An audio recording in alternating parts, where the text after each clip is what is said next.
Hello बच्चों, तो चलिए इस प्रश्न को पढ़ते हैं। सिद्ध कीजिए cos inverse cos minus pi बट्टा तीन बराबर नहीं है माइनस पाई बट्टा तीन के। इसका मान क्या है?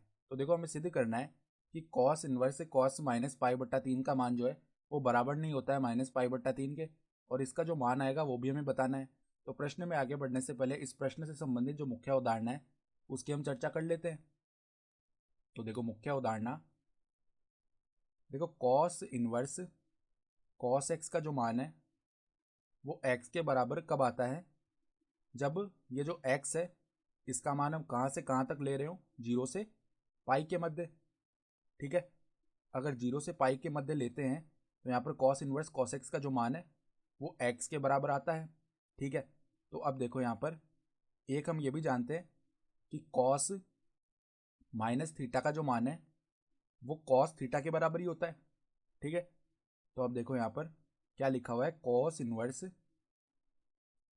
फिर कॉस माइनस पाई बट्टा तीन। ठीक है, तो अब अगर अंदर हम बात करें तो कॉस माइनस थीटा लिखा हुआ है तो इसका मान कॉस थीटा के बराबर ही आ जाएगा, अर्थात कॉस इनवर्स कॉस पाई बट्टा तीन।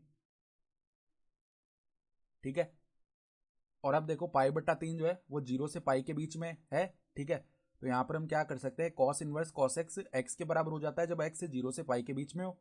तो यहाँ पर देखो पाई बट्टा तीन भी जीरो से पाई के बीच में है तो इसका मान केवल पाई बट्टा तीन ही आ जाएगा। ठीक है, तो हमें क्या सिद्ध करना था कि माइनस पाई बट्टा तीन के बराबर नहीं है। तो देखो नहीं आया, पाई बट्टा तीन के बराबर आया है, माइनस पाई बट्टा तीन के बराबर नहीं है। तो हम क्या लिख सकते हैं, इति सिद्धम। ठीक है, और जो मान हमसे पूछा गया था वो मान हमारे पास में क्या आ गया, पाई बट्टा तीन के बराबर। तो ये हमारा उत्तर हो जाएगा।